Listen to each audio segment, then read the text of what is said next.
Hello students, goodwill classes में आपका बहुत बहुत स्वागत है। अब हम अपना जो चैप्टर है वो कंटिन्यू करेंगे जिसका नाम है पूर्ति की लोच। लास्ट वीडियो आपने देखी होगी, जिसने भी नहीं देखा है पूर्ति यानी कि सप्लाई, उसको डिस्क्रिप्शन बॉक्स में लिंक मिलेगा, वहाँ से जाकर के उसको पहले ज़रूर देखें। अगर आप पूर्ति यानी कि सप्लाई देखते हैं तो आपको इलास्टिसिटी ऑफ सप्लाई बहुत अच्छे से क्लियर होगा ये कंसेप्ट, ठीक है। तो अब हम अपना यही जो चैप्टर है इसको कंटिन्यू करेंगे और यहाँ पे एक न्यूमेरिकल का पार्ट भी है और वो न्यूमेरिकल एग्जाम में आपका 3 या 4 मार्क्स का ज़रूर पूछा जाता है, उसको भी हम करेंगे, ठीक है। तो चलिए सबसे पहले हम इसका मीनिंग देख लेते हैं कि इस चैप्टर में जो नाम है वो था पूर्ति की लोच, जिसको बोला जाता है इलास्टिसिटी ऑफ सप्लाई। अब इसका मतलब क्या होता है, सबसे पहले हम थोड़ा सा इसको डिस्कस कर लेते हैं, ठीक है। यहाँ पर है, देखिए, पूर्ति की लोच। लोच को इंग्लिश में बोला जाता है इलास्टिसिटी। क्या बोला जाता है? इलास्टिसिटी। अब इस वर्ड का मतलब क्या होता है, देखिए, अगर जिसने भी मांग की लोच की वीडियो देखी होगी मेरी जाके, तो उसको ये और जल्दी कंसेप्ट क्लियर होगा, क्योंकि जैसा मांग में था वैसा ही पूर्ति में है, ठीक है। जो ये लोच है, लोच का मतलब होता है इलास्टिसिटी। इसका मतलब अगर हम समझें तो इसका मतलब होता है फ्लेक्सिबल, ठीक है। यानी कि जब कोई भी चीज़ जो जिसके अंदर फ्लेक्सिबिलिटी होती है, जिसके अंदर हम क्या कर सकते हैं, कोई भी चेंज कर सकते हैं। जैसे मान के चलिए, जब किसी चीज़ की सप्लाई होती है तो कुछ चीज़ों की सप्लाई ऐसी होती है जिनकी हम सप्लाई को इंक्रीज़ भी कर लेते हैं और डिक्रीज़ भी कर लेते हैं। मतलब उनकी जो सप्लाई होती है वो इलास्टिक होती है, फ्लेक्सिबल होती है, तो उसी को बोला जाता है लोचदार। तो अगर हम इसका इजीली मीनिंग देखें तो लोच का मतलब हो गया यानी कि चेंज, इट मीन्स परिवर्तन। मतलब जब किसी भी वस्तु की पूर्ति में अगर हम कमी भी कर सकते हैं और वृद्धि भी कर सकते हैं तो उसको बोला जाता है कि जो वस्तु है उसकी जो पूर्ति है वो क्या है, लोचदार है, इट मीन्स इलास्टिक है, ठीक है। फॉर एग्जाम्पल मैं आपको जैसे बताती हूँ, मान के चलिए जो टिकाऊ वस्तु होती हैं, कपड़े हैं, जूते हैं, घड़ियाँ हैं, शूज़ है, ये चीज़ें ऐसी होती हैं हम अपनी आवश्यकता अनुसार इनकी सप्लाई को बढ़ा भी सकते हैं और घटा भी सकते हैं। तो इनकी जो सप्लाई है वो क्या हो जाती है, इलास्टिक हो जाती है। लेकिन कुछ वस्तुएं ऐसी होती हैं जिनकी सप्लाई को ना हम इंक्रीज़ करते हैं ना हम डिक्रीज़ करते हैं, ज़्यादातर हम कांस्टेंट यानी कि सेम मात्रा में ही हम उनकी क्या करते हैं, बिक्री करते हैं। तो जिन्हें हम चेंज नहीं करते हैं उनकी पूर्ति को बोला जाता है बेलोचदार, जिसको इंग्लिश में हम क्या बोलते हैं, इनइलास्टिक। यानी कि जो चीज़ फ्लेक्सिबल नहीं है, जिसमें चेंज नहीं किया जा सकता। जैसे सब्जी है, दूध है, ये खराब होने वाली वस्तु है, इनका हम स्टॉक करके नहीं रख सकते, तो इनकी हम एक समान मात्रा में ही क्या करते रहते हैं, बिक्री करते रहते हैं। तो इनकी जो पूर्ति होती है वो क्या होती है, बेलोचदार होती है, ठीक है।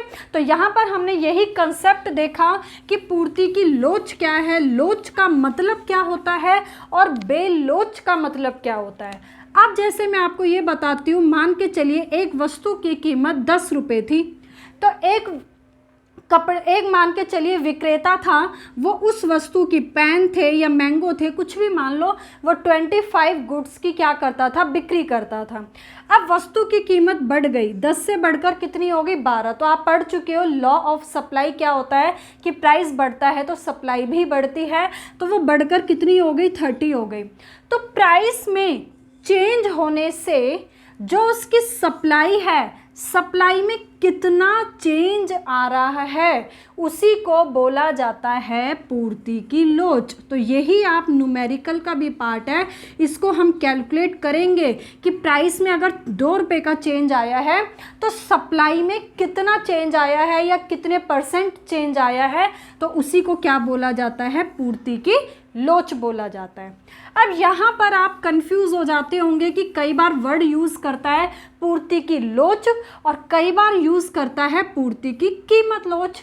ये दोनों लगभग एक ही चीज़ है, लेकिन थोड़ा सा डिफरेंस है, वो हम देख लेते हैं क्या मतलब होता है।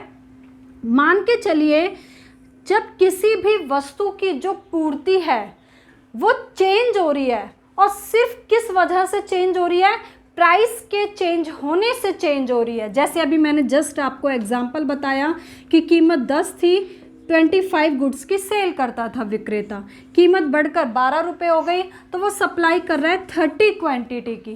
तो अब यहाँ पर सप्लाई में जो चेंज आ रहा है वो किसके चेंज होने पर आ रहा है, प्राइस के चेंज होने पर आ रहा है, तो उसको बोला जाएगा पूर्ति की कीमत लोच। बात समझ आई। मैंने आपको एक चीज़ बताई थी जब सप्लाई कराया था कि जब प्राइस चेंज होता है तो अदर फैक्टर्स कांस्टेंट रहते हैं। अदर फैक्टर्स, अन्य बातें अगर चेंज होंगी तो प्राइस कांस्टेंट रहता है, दोनों चीज़ें कभी भी एक साथ चेंज नहीं होती। तो प्लीज़ अगर आपको ये कंसेप्ट क्लियर नहीं भी हो रहा होगा तो उसके लिए फर्स्ट वीडियो को ज़रूर देखें जाके कि क्या डिफरेंस होता है दोनों में, ठीक है।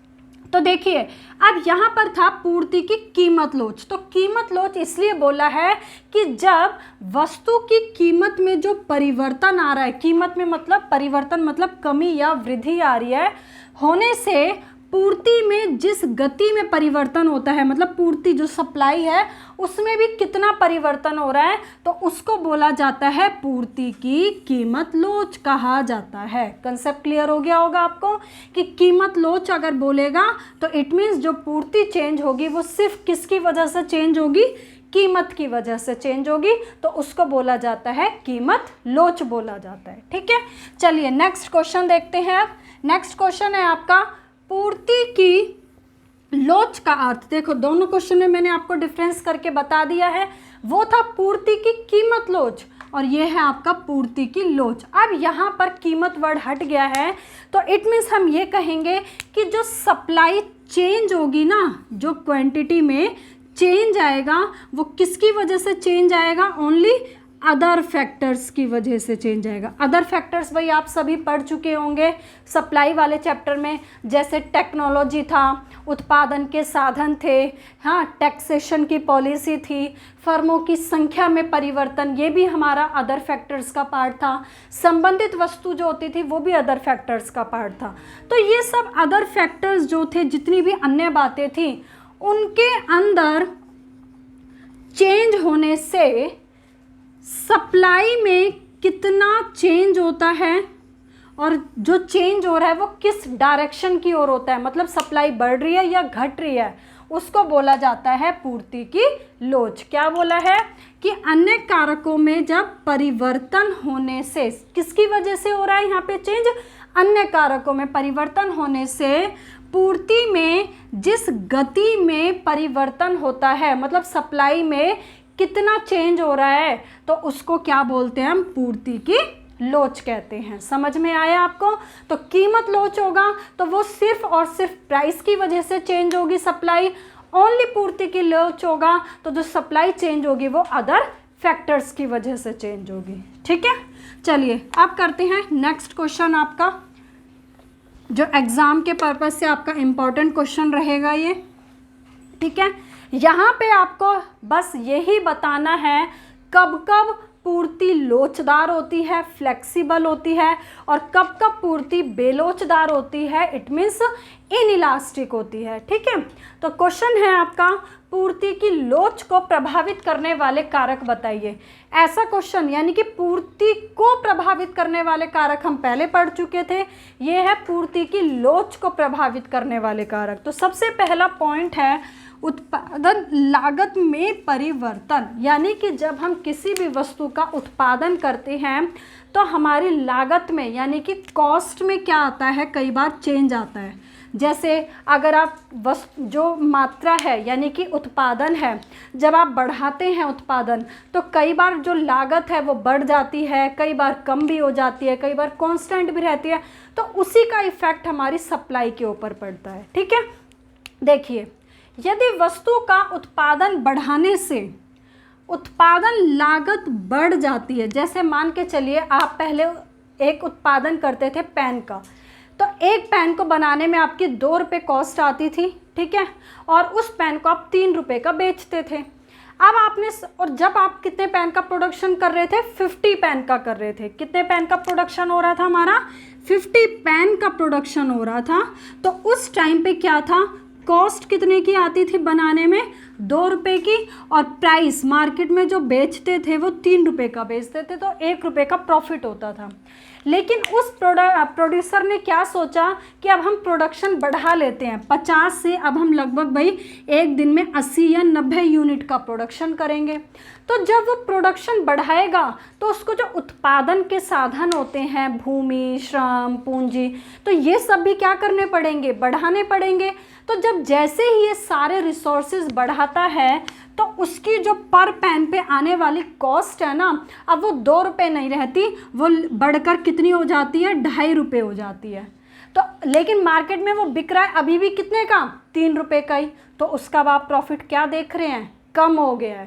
तो यहाँ पे ये कहना चाह रहा है ये कि अगर हम वस्तु का उत्पादन बढ़ा रहे हैं और लागत हमारी बढ़ जाती है या तेज़ी से बढ़ जाती है, तो उस टाइम पे हम ये कहेंगे कि जो पूर्ति की लोच है वो क्या होगी, कम होगी। या आप कह सकते हैं जो पूर्ति है वो कम लोचदार होगी। कम लोचदार का मतलब हो गया कि लेस इलास्टिक होगी, कि अगर हम उसकी मात्रा बढ़ाएंगे तो एकदम से हम 80 नहीं बढ़ाएंगे, धीरे धीरे हम 55 करेंगे या 60 करेंगे। ठीक है, तो इसलिए पूर्ति की जो लोच है, जो चेंज हम करेंगे वो कम मात्रा में करेंगे, ये मतलब है। क्यों, क्योंकि अधिक लाभ कमाने की जो हमारी प्रेरणा थी वो उत्पादन लागत जब बढ़ गई तो वो हमारी प्रेरणा समाप्त हो जाती है। इसके विपरीत यदि उत्पादन बढ़ाने पर हमारी प्रति इकाई लागत धीमी गति से बढ़ती है, जैसे हमने प्रोडक्शन बढ़ाया एकदम 50 से 80 किया, अब जो कॉस्ट आ रही है वो 2 रुपये आ रही थी पहले, अब 2 रुपये 5 पैसे आ गई। मतलब कॉस्ट बढ़ी है लेकिन बहुत हल्की सी बढ़ी है, कोई ज़्यादा इफेक्ट नहीं पड़ा। तो उस केस में हमारी जो पूर्ति होगी वो क्या हो जाएगी, अधिक लोचदार हो जाएगी, मतलब मोर इलास्टिक होगी, कि अब हम प्रोडक्शन 80 की जगह हम 100 भी कर सकते हैं। ठीक है, तो इस पॉइंट में यही बताया है कि कब कब हमारी जो सप्लाई है वो इलास्टिक होगी या लेस इलास्टिक होगी, मोर इलास्टिक होगी, ये बताना है आपको। पॉइंट नंबर 2 करते हैं, वस्तु की प्रकृति। देखो अभी ये मैंने आपको जब शुरू में इंट्रोडक्शन दिया तो मैंने वहाँ पे आपको समझाया था नेचर ऑफ गुड्स के बारे में, कि कुछ उत्पादक होते हैं ऐसी वस्तु बेचते हैं जैसे सब्जियां हैं, दूध है, अंडे हैं, तो ये चीज़ें ऐसी होती हैं जो जल्दी ख़राब हो जाती हैं, जिनका हम स्टॉक करके नहीं रख सकते हैं। लेकिन कुछ टिकाऊ वस्तु होती हैं, कपड़े, जूते, घड़ियाँ, तो ये सब क्या होती हैं, ऐसी वस्तुएं जिनका हम स्टॉक करके रख सकते हैं। अब मान के चलिए एक उत्पादक है, वो शीघ्र नष्ट होने वाली वस्तुओं की पूर्ति करता है, तो इन वस्तुओं की पूर्ति क्या हो जाती है, बेलोचदार होती है। क्यों, क्योंकि इनका हम स्टॉक करके नहीं रख सकते, जैसे अंडे, मांस, सब्जियां आदि की पूर्ति बेलोचदार है भाई। क्यों, अब जैसे मान के चलिए दूध है, अब हमें पता है कि दिन में हमारा एक दिन में 10 लीटर दूध बिकता है, तो हम 10 लीटर ही हम डेली लेंगे और उसी को सेल करेंगे। उसकी मात्रा हम ज़्यादा बढ़ा भी नहीं सकते, 10 से 15 नहीं करेंगे, घटाएंगे भी नहीं। क्यों, क्योंकि ये ऐसी वस्तु है अगर हमने 10 से 15 का स्टॉक कर लिया और नहीं बिका तो वो हमारा क्या होगा, ख़राब हो जाएगा, लॉस हो जाएगा। तो इस केस में हम क्या कर रहे हैं, जो सप्लाई है वो 10 लीटर की ही कर रहे हैं, ना उसकी सप्लाई बढ़ा रहे हैं ना घटा रहे हैं। इसलिए ऐसी वस्तुओं की जो सप्लाई होती है वो क्या हो जाती है, बेलोचदार हो जाती है। लेकिन जो टिकाऊ वस्तु होती हैं जिनका हम स्टॉक करके रख सकते हैं, उनकी सप्लाई क्या होती है, लोचदार होती है। क्यों, क्योंकि अगर हमें लग रहा है कि अभी हमें प्रॉफिट कम मिल रहा है तो हम उनका स्टॉक कर लेंगे, आने वाले टाइम में हम उन्हें ज़्यादा से ज़्यादा सेल कर सकते हैं जब हमें प्रॉफिट ज़्यादा मिलेगा। तो हम अपना मतलब अपनी नीड के अकॉर्डिंग या अपने प्रॉफिट के अकॉर्डिंग इनकी सप्लाई बढ़ा भी सकते हैं और घटा भी सकते हैं। तो इसलिए इनकी जो सप्लाई होगी वो क्या हो जाएगी, लोचदार हो जाएगी। ठीक है, चलिए पॉइंट नंबर 3 आ जाता है, समयावधि। समयावधि का मतलब है यहाँ पे टाइम पीरियड। मान के चलिए एक उत्पादक है, ठीक है, उस उत्पादक के पास जितना टाइम पीरियड होगा उसी के अकॉर्डिंग सप्लाई होगी। जैसे एक उत्पादक है, यहाँ कह रहा है समय अवधि जितनी ज़्यादा होगी उतनी ही पूर्ति की लोच क्या होगी, अधिक होगी। क्यों भाई, जैसे जितना ज़्यादा टाइम पीरियड होगा हम अच्छी लेबर ले पाएंगे, एजुकेटेड लेबर होगी, न्यू टेक्नोलॉजी का यूज़ कर पाएंगे, कच्चा जो रॉ मटेरियल है वो अच्छे से अच्छा क्वालिटी का यूज़ करेंगे। तो उस केस में हमारे जो प्रोडक्शन है वो हम क्या कर सकते हैं, टाइम पीरियड बहुत ज़्यादा है तो हम अपनी नीड के अकॉर्डिंग प्रोडक्शन बढ़ा भी सकते हैं और घटा भी सकते हैं। तो यहाँ पर जो पूर्ति की लोच होगी वो क्या हो जाएगी, अधिक हो जाएगी। लेकिन अगर टाइम पीरियड हम पे बहुत कम है, हमें बहुत, किसी को मान के चलो एक ऑर्डर आया हमारे पास कि हमें 100 जोड़ी जूते का प्रोडक्शन करके देना है और टाइम पीरियड हम पे बहुत कम है, तो उस केस में हम क्या करेंगे, जैसा हम पे मटेरियल है, जैसी लेबर है, जैसे रिसोर्सेज हैं, उन्हीं रिसोर्सेज का हम यूज़ करके प्रोडक्शन करेंगे। तो उस केस में पूर्ति क्या हो जाएगी, हमारे पास कम लोचदार हो जाएगी। ना हम अपनी सप्लाई ज़्यादा बढ़ा पाएंगे ना घटा पाएंगे। क्यों, क्योंकि टाइम पीरियड हमारे पास क्या है, कम है। ठीक है, अब लास्ट आपका है एक पॉइंट नंबर 4। पॉइंट नंबर 4 में क्या है आपका, उत्पादन तकनीक की प्रकृति। देखिए यहाँ पर क्या है, मान के चलिए जब हम किसी चीज़ का प्रोडक्शन करते हैं तो कई चीज़ों के प्रोडक्शन के लिए हमें क्या होता है, बहुत अच्छी मतलब टेक्नोलॉजी चाहिए, लेबर एजुकेटेड चाहिए, ठीक है, रिसोर्सेज बहुत अच्छे चाहिए, मटेरियल अच्छा चाहिए। तो उस केस में क्या होता है, कई बार ये सारी चीज़ें एक साथ हमें नहीं मिल पाती हैं। तो उस केस में जो पूर्ति होगी वो क्या हो जाएगी, कम लोचदार, क्योंकि हम उसकी मात्रा ज़्यादा बढ़ा या घटा नहीं सकते। देखिए जिन वस्तुओं का निर्माण अगर हम सरलता पूर्वक कर सकते हैं, इजीली कर सकते हैं, नॉर्मल रिसोर्सेज से कर सकते हैं, तो उनकी पूर्ति क्या हो जाएगी, लोचदार। क्योंकि इजीली प्रोडक्शन हो रहा है तो हम अपनी नीड के अकॉर्डिंग प्रोडक्शन बढ़ा भी सकते हैं और घटा भी सकते हैं। जहाँ प्रोडक्शन बढ़ भी सकता है, घट भी सकता है, वहाँ पे पूर्ति क्या हो जाती है, लोचदार हो जाती है। लेकिन जिन वस्तुओं के उत्पादन में आपको विशेष टेक्नोलॉजी चाहिए, योग्यता, बहुत अच्छी एबिलिटी होनी चाहिए मज़दूरों की, अधिक ज़्यादा से ज़्यादा पैसा चाहिए, तो ऐसी चीज़ें मतलब पॉसिबल नहीं है कि हमें एक साथ मिल जाए। तो उस केस में हमारी जो पूर्ति होगी वो क्या हो जाएगी, कम लोचदार, लेस इलास्टिक, क्योंकि सारी चीज़ें एक साथ मिलना पॉसिबल नहीं है। तो जो हम सप्लाई बढ़ा पाएंगे वो एकदम से नहीं बढ़ाएंगे, कम मात्रा में बढ़ा पाएंगे, तो इसलिए पूर्ति क्या हो जाएगी, कम लोचदार हो जाएगी। ठीक है, तो ये था आपका क्वेश्चन कि कब कब पूर्ति लोच होती है और कब कब पूर्ति बेलोचदार होती है। चलिए अब नेक्स्ट क्वेश्चन करते हैं इसका।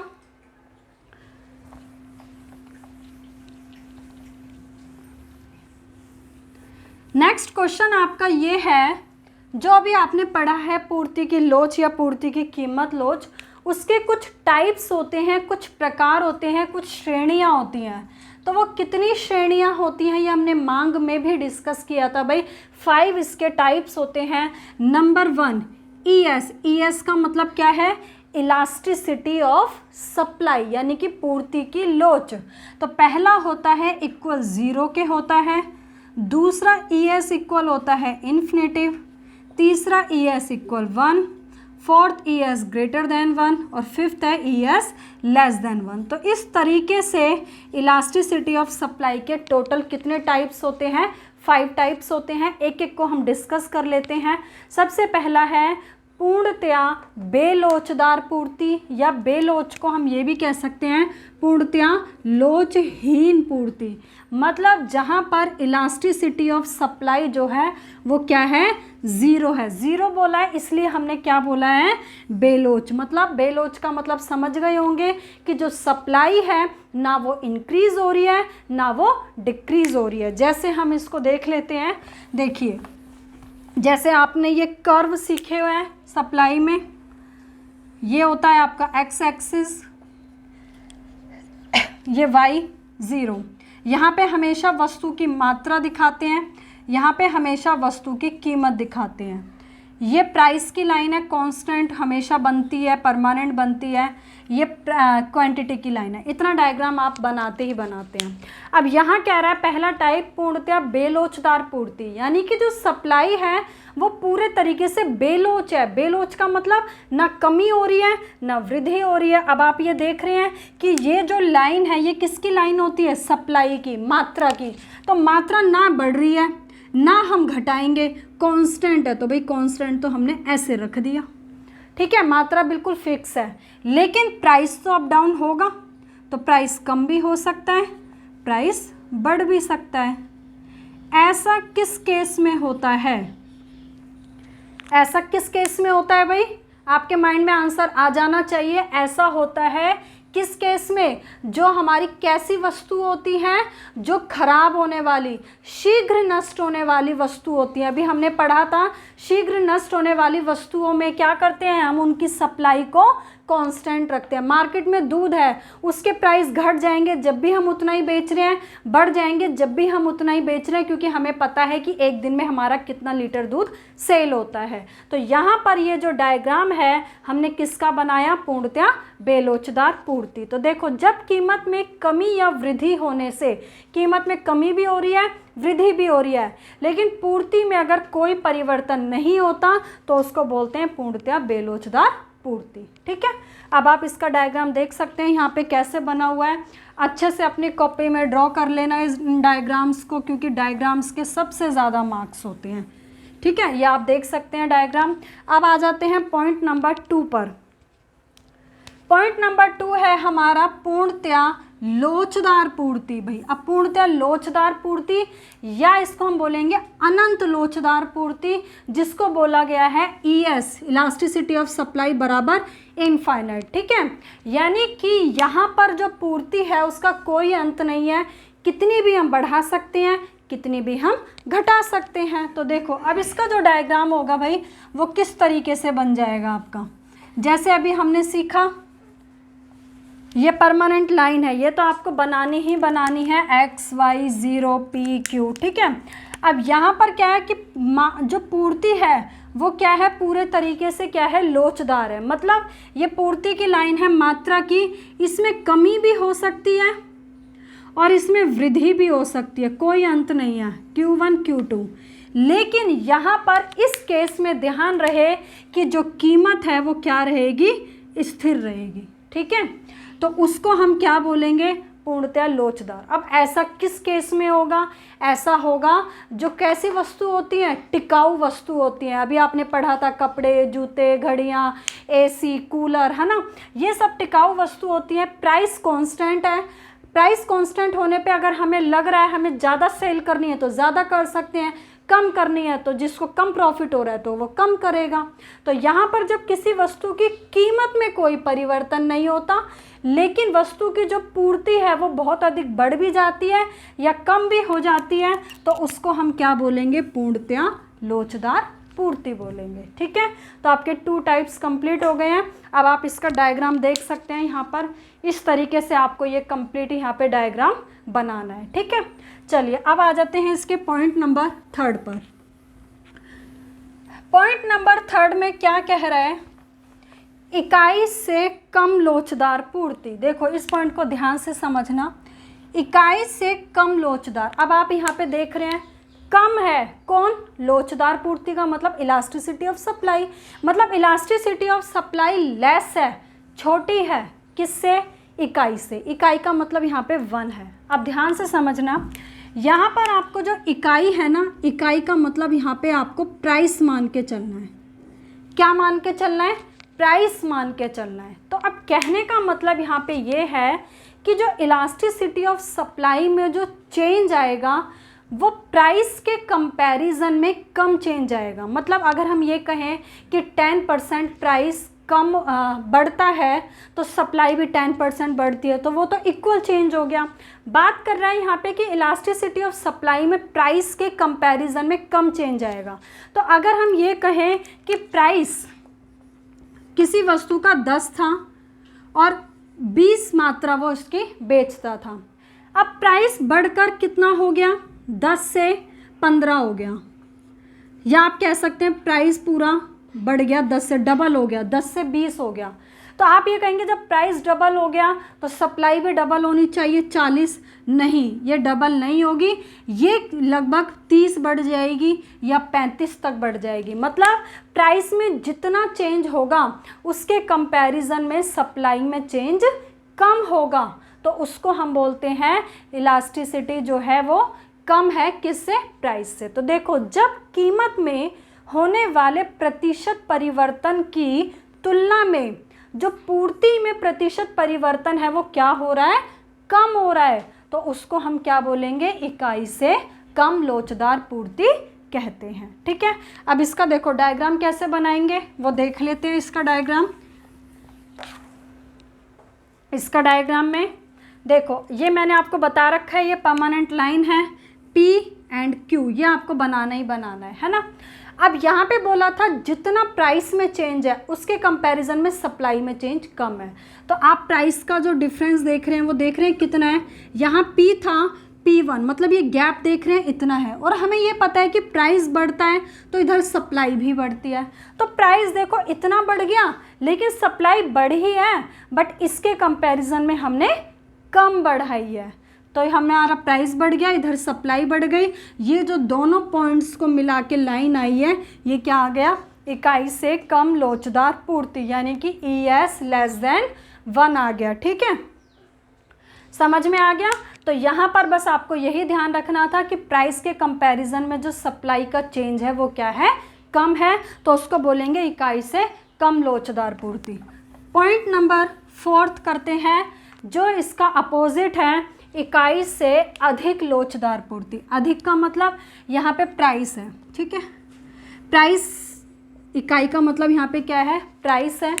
तो यहाँ पे कह रहा है कि जो प्राइस के कंपैरिजन में चेंज आएगा सप्लाई में वो ज़्यादा चेंज आएगा। जैसे यहाँ पे लिखा है ES < 1, यानी कि 1 का मतलब मैंने आपको बताया प्राइस मान के चलना है। जैसे वही एग्जाम्पल ले लिया मैंने, एक विक्रेता था 10 रुपये कीमत पर 20 वस्तु की बिक्री करता था। कीमत बढ़कर सीधी डबल हो गई 10 से 20, तो मैं कहती हूँ इसको डबल करना चाहिए 40, लेकिन वो 40 ना करके बल्कि इसको 50 कर देता है। तो कहने का मतलब है कि कीमत में जो प्रतिशत परिवर्तन है उसके कंपैरिजन में जो सप्लाई में जो चेंज आता है वो कीमत के कंपैरिजन में ज़्यादा चेंज आता है, तो उसको हम बोलते हैं इकाई से अधिक लोचदार पूर्ति। ठीक है, अब इसका डायग्राम देखते हैं कैसे है। देखिए यहाँ पर ये P और Q परमानेंट लाइन बनती है। अब मैंने आपको बताया जितना प्राइस बढ़ेगा, प्राइस का गैप देख रहे हैं, उसके कंपैरिजन में सप्लाई ज़्यादा बढ़ेगी। तो जितना गैप ये है उससे ज़्यादा हमने क्या बढ़ा दिया? सप्लाई बढ़ा दी। तो ये जो दोनों पॉइंट आए हैं ये हमारा क्या आ गया? SS, यानी कि ES < 1। अब आपने दोनों में एक डिफरेंस देखा होगा कि जो ES < 1 का डायग्राम होता है उसमें जो SS होता है थोड़ा सा स्ट्रेट जाता है, बिल्कुल ऐसे करके। ठीक है, मतलब खड़ा हुआ ऐसे करके। लेकिन जो ES < 1 का डायग्राम है उसमें SS बिल्कुल ऐसे फ्लैट बनता है, लेटा हुआ बनता है। ठीक है, ये दोनों की पहचान है। जिसमें स्ट्रेट बन रहा है खड़ा हुआ तो वो लेस है, जो फ्लैट बन रहा है तो वो क्या है? ग्रेटर वाला है। ठीक है, अब लास्ट आपका 5वां टाइप रह गया ES = 1। अब ES = 1 का मतलब वही है प्राइस के इक्वल चेंज आना। अब यहाँ पे बिल्कुल सिंपल सी बात है, जितना प्राइस में चेंज आएगा उतना ही सप्लाई में चेंज आएगा। अगर प्राइस 10 से बढ़कर डबल हो गई है तो जो क्वांटिटी है वो भी बढ़कर क्या हो जाएगी? डबल हो जाएगी। या प्राइस अगर 10 से घटकर बिल्कुल हाफ हो गया 5, तो जो सप्लाई है वो भी बिल्कुल हाफ हो जाएगी 20 से घटकर 10। मतलब कीमत में जो होने वाला जो चेंज है वो सप्लाई में होने वाले चेंज के बिल्कुल बराबर होता है, तो उसको बोलते हैं हम इकाई के बराबर लोचदार पूर्ति। ठीक है, अब इसका डायग्राम देखते हैं। इसके डायग्राम में आपको प्राइस और क्वांटिटी दोनों का, अब यहाँ पे आप देख रहे हैं कि ये परमानेंट लाइन होती है हमारी, ये X axis, Y axis, P and Q। तो हमने देखा कि प्राइस और क्वांटिटी में जो चेंज है वो बिल्कुल इक्वल चेंज है। तो इक्वल का मतलब जितना प्राइस बढ़ेगा P से P1 उतनी ही सप्लाई बढ़ेगी Q से Q1। दोनों का ध्यान रहे, बिल्कुल आपको डिफरेंस आपको सेम लेना है। ऐसे ही जितना प्राइस कम हो रहा है P से P2 इतनी ही सप्लाई कम हो जाएगी Q से लेके Q2, यानी कि दोनों का डिफरेंस बिल्कुल सेम रहेगा। तो ये जो तीनों पॉइंट्स को मिला के हम बना देंगे, ये बन जाएगा आपका SS, यानी कि क्या बन गया? इकाई के बराबर लोचदार पूर्ति। तो ये थे हमारे 5 टाइप्स, किस चीज़ के, पूर्ति की लोच के। एक आपका चैप्टर है संतुलन कीमत का निर्धारण, उस चैप्टर में ये बहुत यूज़ होंगी ये चीज़ें, इसलिए यहाँ पर इसको ध्यान से कर ले पांचों टाइप्स को, ये पांचों टाइप्स वहाँ पे जाके आपके यूज़ होते हैं, ठीक है। तो चलो अब हमने क्या किया, ये जो पांचों हमने डायग्राम बनाए हैं अलग अलग, तो आपसे क्वेश्चन पूछा गया है कि इन पांचों डायग्राम को, पूर्ति की लोच के अलग अलग जो प्रकार आपने बनाए हैं, इनको एक ही डायग्राम में आपको दिखाना है। अब एक ही डायग्राम में दिखाते हैं, वो कैसे दिखाते हैं देखिए। सबसे पहले हमने ये सीखा, अभी ES = 0 में आपने देखा था कि जो लाइन थी वो कैसे गई थी, यहाँ पे प्राइस था, ये क्वांटिटी थी, आपने देखा था कि जो मात्रा है वो कांस्टेंट रहती है, प्राइस चेंज होता रहता था। तो ये डायग्राम किसका था, ES = 0 का, जिसमें मात्रा कांस्टेंट थी। तो हमने इसलिए ये जो लाइन बनाई है ये किसकी बना दी, ES = 0 की बना दी। ऐसे ही आपने देखा था कि इन्फिनिटिव वाले डायग्राम में क्या था, जैसे प्राइस था, ये क्वांटिटी थी, प्राइस कांस्टेंट था, सप्लाई इंक्रीज भी हो रही थी और डिक्रीज भी। तो ये डायग्राम किसका था, ES = इन्फिनिटिव। तो हमने ये जो स्टेट प्राइस जो कांस्टेंट रहता है ये बना दिया किसका, ES = इन्फिनिटिव। अब आपको बनाना है =1, >1, <1।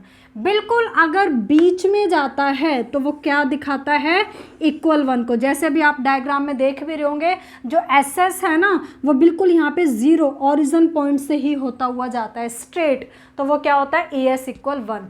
मैंने बताया अगर फ्लैट बन रहा है SS तो वो ग्रेटर होता है। तो देखो ये SS कैसा बन रहा है, थोड़ा फ्लैट आ रहा है, तो ये ऊपर वाला क्या हो जाएगा, >1। और अगर SS स्ट्रेट बनता है खड़ा हुआ, तो ये देखो ये वाला, तो यहाँ पर जो ES होगा वो क्या हो जाएगा, <1। तो ये पांचों प्रकार थे। वैसे डायग्राम जो ये ऐसा है, ज़्यादा ऐसा एग्जाम में नहीं पूछा जाता, बट फिर भी आपकी नॉलेज के लिए आपको पता होना चाहिए कि अगर पांचों जो फिगर हैं उनको एक में ही दिखाना हो तो हम किस तरीके से इसको दिखाएंगे, ठीक है। तो अब ये जो है आपका यहाँ पर पूर्ति की लोच का जो थ्योरेटिकल पार्ट था वो कंप्लीट हो गया है। अब एक इम्पॉर्टेंट पार्ट रह गया है न्यूमेरिकल, जिसके अंदर आपका सिर्फ एक ही मेथड है, ओनली परसेंटेज मेथड। मतलब आपको ये बताना है कि पूर्ति की लोच ही पूछता है, उसमें पूर्ति की लोच के न्यूमेरिकल हैं और किस मेथड से हैं, परसेंटेज मेथड से हैं। तो उसको हम नेक्स्ट वीडियो में कवर कर लेंगे। तो इस वीडियो को आप यहाँ पे पूरा देखें, जिसने पूर्ति नहीं देखा है वो भी जा करके देखें, फिर नेक्स्ट वीडियो में इसका हम न्यूमेरिकल पार्ट कंप्लीट करेंगे। और अगर आपको कोई भी डाउट होता है तो आप कमेंट सेक्शन में पूछ सकते हैं। वीडियो को ज़्यादा से ज़्यादा लाइक कीजिए, शेयर कीजिए। Okay, thank you.